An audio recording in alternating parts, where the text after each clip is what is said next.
Let's just get this all set up properly.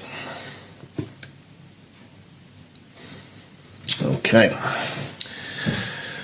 Firstly, hello guys. Apologies for not doing this last week. As you can probably tell from my fantastic state, I was on vacation, lapping up some sun and having a much earned rest.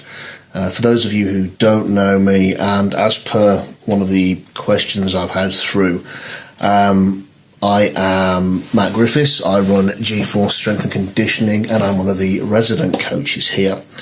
I've been asked as to sort of what my background is in terms of the sort of coaching environment. So by all means, chime in with any live questions and I'll address those. But until that point, I'll go through a couple that I've had through. So my background, initially I started getting into fitness in the military. I became a physical training instructor while I was serving in the army. So I've got a big love for all those guys out there that serve their countries and serve their troops and all that sort of stuff. And what I started doing from that, becoming physically fit, I was on boxing teams, judo teams, etc. When I left the army, I actually moved into professional sports. I played rugby professionally, not quite top flight, but a sort of a decent level. And it wasn't long after that I actually found out I suffered, because of this marvellously large thing, with sleep apnea, which got diagnosed, which was massively affecting my sort of cardiovascular ability. So once I'd identified that, things moved on, moved into sort of like the powerlifting and strength and conditioning world of strongman. And what I did during this period of time is I went to university, and I've got 2 degrees. The first is in biomechanics, and the second is in psychology. The 2 of these work incredibly well in terms of the coaching world, because what it does enable me to do is to analyse people and find out what it is that they actually need, and then give it to them as a coach, which is what I'm trying to do for you guys here, which is why I'm doing this in a very open forum as well, because sometimes I think it's very easy for coaches to be on there, someone to post a question and someone to go, I don't know, well, that's Google. Whereas it's much better if you can actually come directly through, drop a question in. If I can answer it, I will. If I can't, I'll tell you, I'll write it down, I'll come back, get you an answer, find out what the best sort of solution is. So, I'm a father myself, I had my children, I've been coaching now for 21 years. I've had multiple successes with hundreds of clients. I've trained everybody from professional squash players, badminton players, rugby players, to top flight strongmen. You've got Eddie Hall with his 500 kilo deadlift, Martin Ford, the actor, who's going to be in a film with The Rock soon. He used to hang around with that Rich Piana and that 5% crew. He's the big giant one that makes me look like a small child.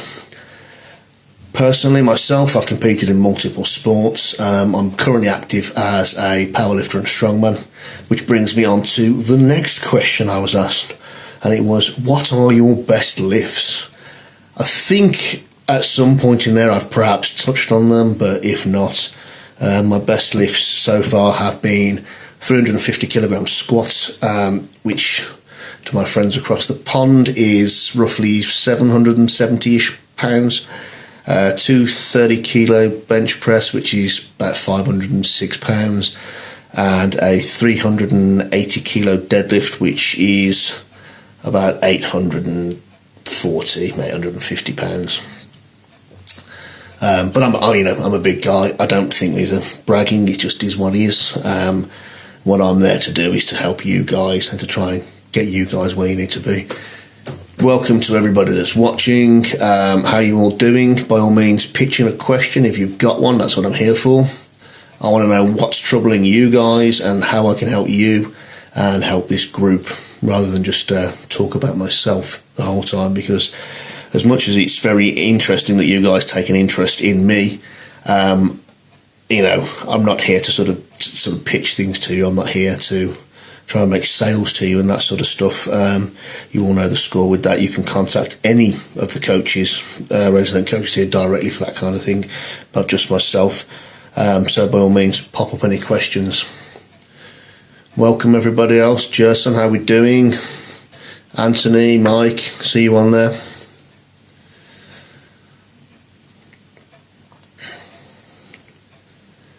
I've just, like I said to you guys, I've just come back from a vacation. I think by the time I actually get into the gym this week, because I've got my little girl upstairs asleep at the moment, and my partner is currently away working, so it's probably not going to be until Monday. It will actually be the longest break I've had from training in about 10 years, 2 weeks off. I think my body's probably needed it, to be honest. It's going to let me recuperate a little bit more.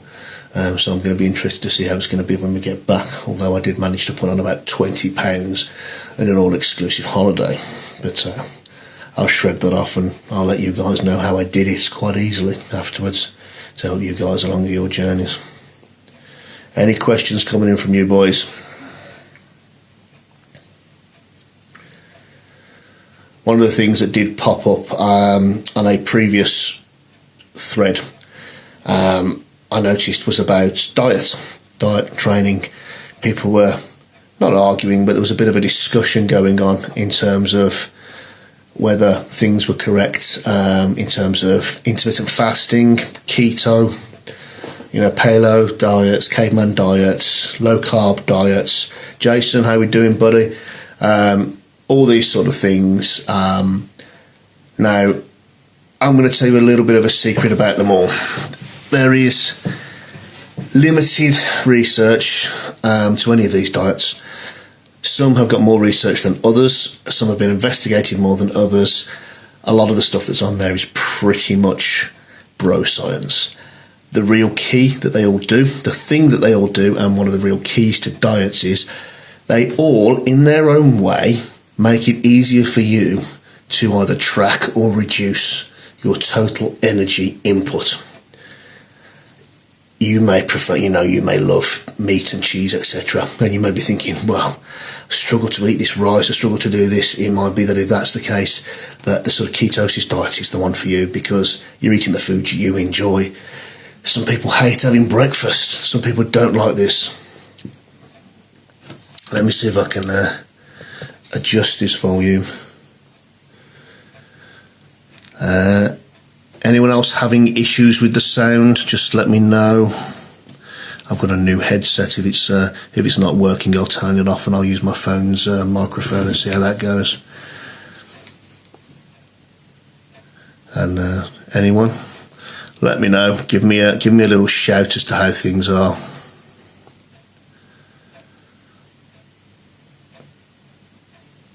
Do you know what? I'll take it off and I'll try it, see if it works any better without the headset. Give me a second, guys.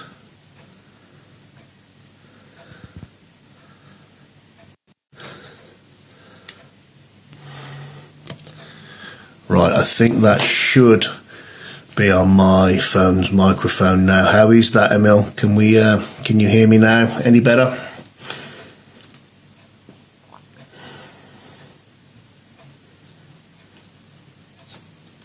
Just waiting for any sort of response on this one, because I don't want to sit here just rambling on when you can't sort of hear me. Yeah, good, marvellous.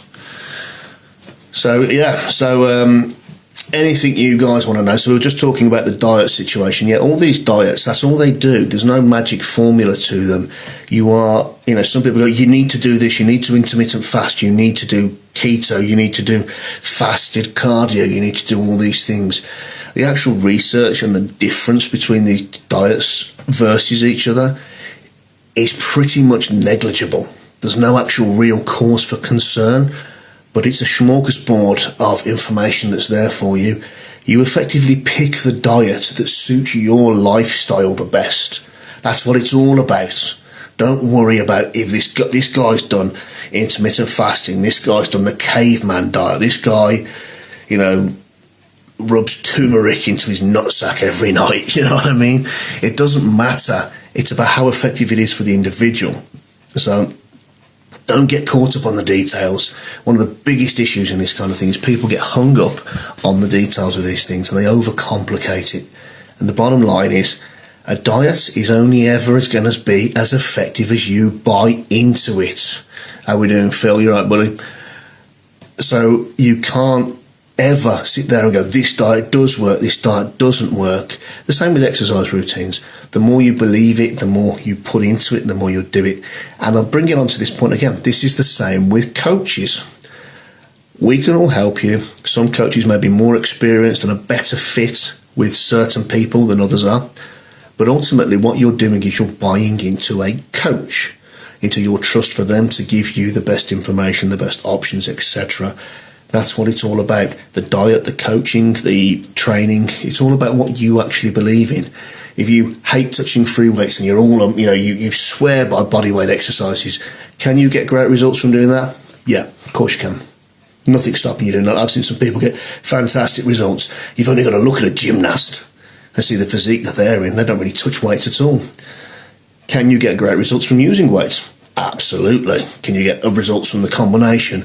The likes of CrossFit training, the likes of, the circuit training. Of course you can. If any of them, if you do them right, will be effective. It's about finding what is the best fit for your individual goal.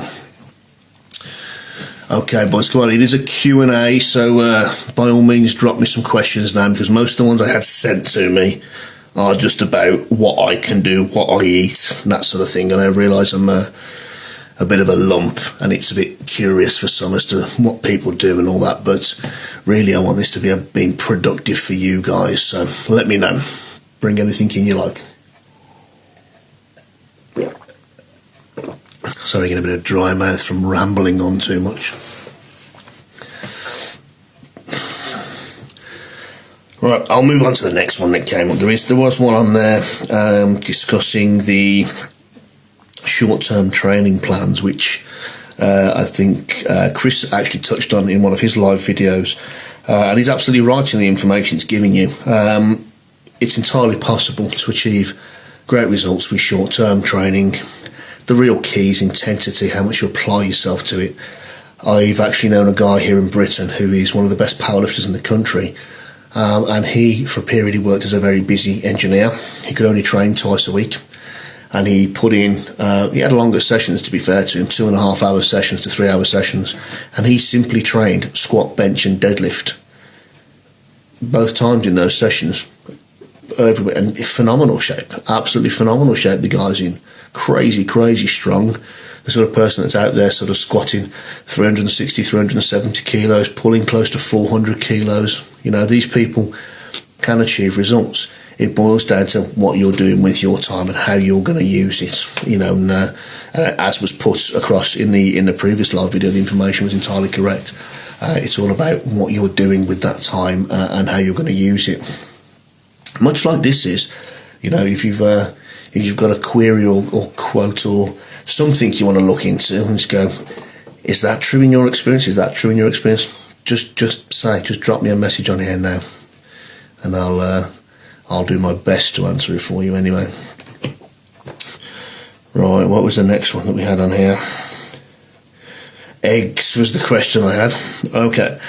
The question was based on whether you should eat the whole egg or you should just eat the egg white. And the query was, isn't the cholesterol in an egg bad for you? Short answer, no. Dietary cholesterol is not the same as fat-based cholesterol in your body. Dietary cholesterol is simply a fat. It will be broken down the same as any other fat. It will be used as energy, or if that energy is not used and the energy output is not great enough, then yes, it will get stored as fat, but it won't get stored as cholesterol. That isn't how the human body works. You don't, let's just, for example, you don't drink some olive oil and that instantly becomes oil coming out of your skin. You don't eat butter and become butter. Why people have got this myth about eggs is absolutely beyond me, but it's nonsense. And it's also worth noting half the protein content of an egg is in the yolk. So if you're buying some eggs, you're actually cutting out a big old bunch of protein that you can have for relatively cheap. It's not awful fats. I'm not saying go and eat 50 eggs a day, but there's nothing wrong if you're trying to bulk up. 6 or 7 eggs in the morning if you can manage it. great breakfast. And who doesn't love an omelette? Omelettes are great. You can stick anything in them. They're absolutely simple, quick, easy food. Good protein source, good fat content in there. You can stick some red onions, some peppers, some stuff like that in there. Will give you some carbohydrates in the omelette. Pretty much totally balanced food there. You know, you've got great vitamins in there. You've got the dairy produce in there. It's all good for you. So yes, in terms of the egg one, that's absolutely fine. What's the next one? So I'm trying to keep them sort of relevant to where I am in the sort of little conversation that I'm having with you here. The next one was best. It's a common one. This is. It was the best exercise for building the pecs. Now, some of you may know I actually own a gym as well. And as a gym owner and as a coach, you get this question all the time because effectively guys want to have big pecs. It's fine. I totally get that. It's sort of like the Arnold Schwarzenegger thing. It comes out, you know, big massive chest coming out from his collarbone. That's the sort of thing everyone goes for. And the common question, the thing is, how much do you bench? Now, when people are bragging about their bench press, it's very difficult, you know, very often the case that the bench may not be done in the best method, you know, for that. As a powerlifter, obviously, I'm quite particular on how the bench is actually performed. I'm also a powerlifting referee as well, so I'm quite sort of on the ball with those kind of things. But is it the best builder for the pecs? Yes and no. The reason it's a yes or no, and I can't give you a definitive answer, is because it's entirely dependent upon the individual's biomechanics.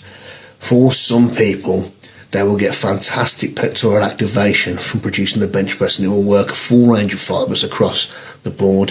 The contraction points will be spread apart from each other, and they'll be brought very close to each other, which is effectively what full range means. It's not about moving something as far as possible. It's about making an individual muscle, if its fibres are sort of locked together, making them come apart as far as possible without tearing and bringing them back together.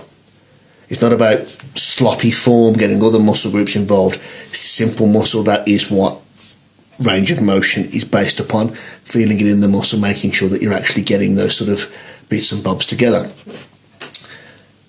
Other exercises which are phenomenal at sort of building around that area, and you have to remember the whole shoulder, because it works in a ball and socket, much like the hip joint, which is a ball and socket joint. It doesn't have one muscle this side, one muscle. It's not the pecs and the lats moving it. The traps are stabilising it. The delts are moving in there. The rhomboids are in there. There's a whole range of. It's very difficult. You can't train your pecs without the shoulders getting involved. It's not possible. You know, anything you do a cable crossover. You might feel it in the pecs, but your arms are in there. You're gripping it. You can't isolate the pecs. So one of the best. You want to hit them with some heavy weights. Bench press is a great option.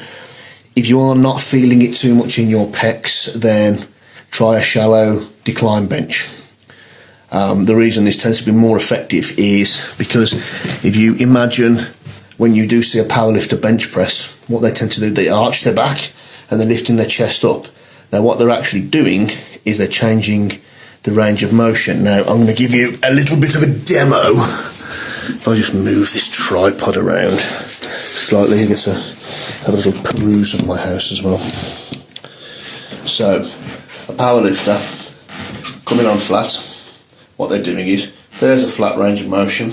What a powerlifter is doing is rolling their rib cage back, and they're actually turning the rib cage position into what would be similar to a decline bench. So a decline bench is more there. That's why a powerlifter does it. It's actually a more mechanically efficient position for them to use. And the reason for this is quite simple. Think about how you naturally move something. How do you naturally move something? Now, if you're going to open a door, would you walk up to that door with your arm up here and push it? Of course you wouldn't. You're not going to push it like that. You push it from down here. If you were going to push a car, you push there. See the range of motion there? Straight away. If you look on this side there, you can literally see my lats coming in, supporting the arm as it moves, because that's what the pushing joint does. Because of the way the shoulder socket is, you've got this motion there, You've got a scapula sat behind this ball and socket joint here, scapular bone. It actually prevents it from moving back properly, but it doesn't prevent it arcing underneath the scapula, which is why you tuck the elbows in. I'm not saying tuck them in down here, bring them in a little bit more, and you'll actually stretch the pec more than if it's up here, because the scapula will restrict you. Down here, you'll actually draw your elbow back more, the pec instantly stretches more. Okay? Other exercises, as I've mentioned, the decline bench press is a phenomenal one, favoured by Dorian Yates quite a lot. The other really big one that's not used enough is parallel bar dips. Slight forward lean, it's a very much a decline motion. It was often referred to as the squat for the upper body. Nothing builds pressing muscles in quite the same way, and plus that feeling of holding your body weight is phenomenal. Right, that's that one. Any questions on here, boys? Give me a shout. Let me know if there's anything you want answered on the spot, and I will do my best. Otherwise, it's just me rambling on. Okay, let's go through these again. Did you? Okay. The other one I got asked was, what do I do to train my traps? Not a great deal, to be honest. It's a genetic thing. I've always just been big around this area. It's not me. I'm not going to stand there and go, use my trap routine, it'll get you massive traps in a certain period of time, whoop-de-whoop. No, nonsense. It's mind respond very, very well. I'm a very good shape for deadlifting. I've competed in strength sports for a long time. Most of the strongman and powerlifting events require trap stabilisation on all of the lifts, so they just get a lot of work with heavy weights. It's that simple. Nothing special there. One of the good ones that did come up on here, which is one I do want to mention, is what do I actually think of the group? And I think it's phenomenal. I think what everyone's trying to achieve here is great. It's a great community. I do very much enjoy the fact that it cuts out a lot of the little bitching and stuff that goes on in other places, and I'm very, very glad that's not happening there, because I'm sick of people, and I'm going to tell you straight away that they are what I call beta males.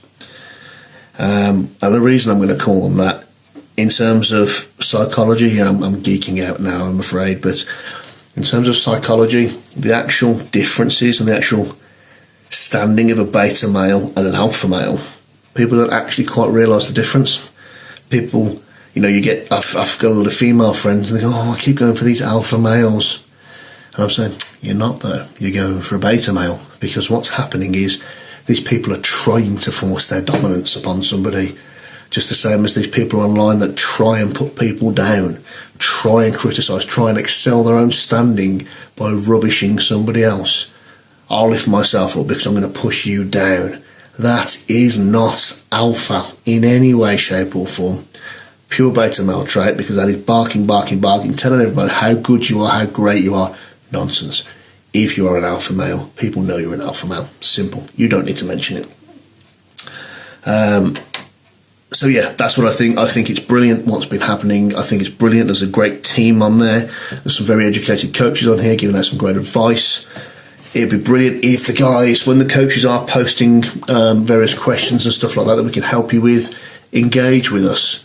We're here for you. Let us know these things. If you need to get some information out from us, we don't bite, just ask. One of us is going to be bound to be online at some point. Chip in with a question, chip in with something, and we'll get back to you as soon as we can, and we'll know what's going on. Right, anything on the live one? I've not had a single one yet from you guys, so I'm on a strike rate of 0 at the moment, apart from a few that have been sent through.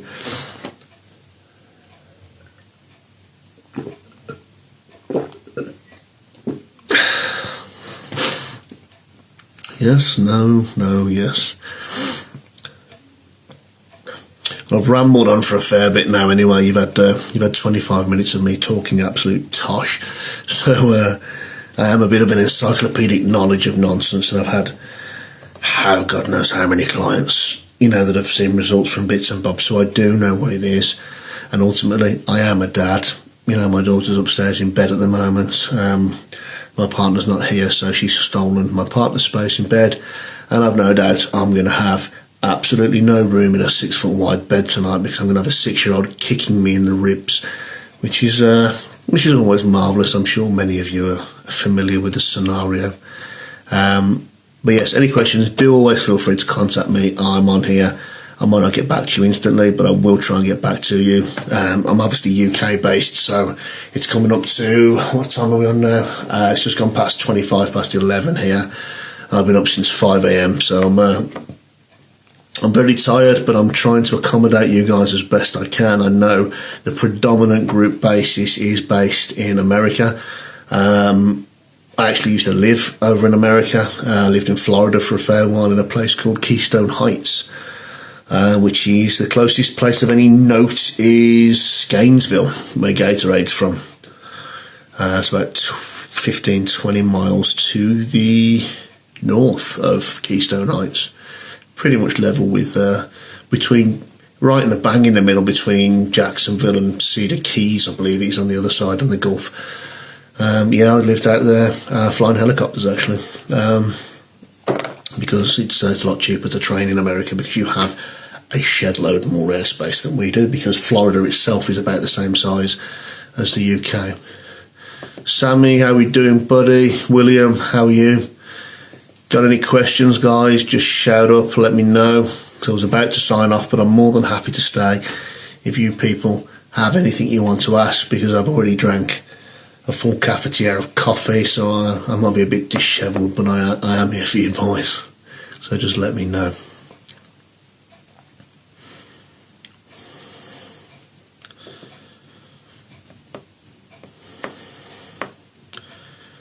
Sitting in silence, waiting. No, yes, no, yes. Okay, boys, if there's nothing else coming through, I'll call it a night. I hope there's been some useful information on you. As you know, you've sent some great questions through, which is brilliant. I'm always happy to answer them. If you're after specifics about me, just drop me a PM. I don't like to sit there and push it in people's faces, what people have done. Yeah, I've been involved in the athletics world for a long time and trained with Christ knows how many people. So I don't want to be the guy that's appearing to be like the big I am over things, because what I'm trying to do is share the knowledge and share the experience I've had with these people, with all you guys, where you're struggling and that sort of stuff. By all means do that. Send me a message, add me as a friend. I've got strength coach page as well. By all means add that. You'll see a lot of useful content, which I'm more than happy for you to just completely tear apart, stick on here, and share, because I will get around to it at some point, but it's not going to I've got that much to do at the moment. It's going to take me a while, but if you guys want to peruse it, there's articles and all sorts on there, and I'll share everything else I can for you boys. So everybody take care, and I am going to go and get some shut-eye. So have a good one, guys. Hope if you're afternoon for most of you guys, have a good afternoon, and enjoy your evening on a Friday. Spend some time with your families. Do the dad thing. Be the dad, because that's what it's all about, yeah? Take care, buddies. Bye-bye.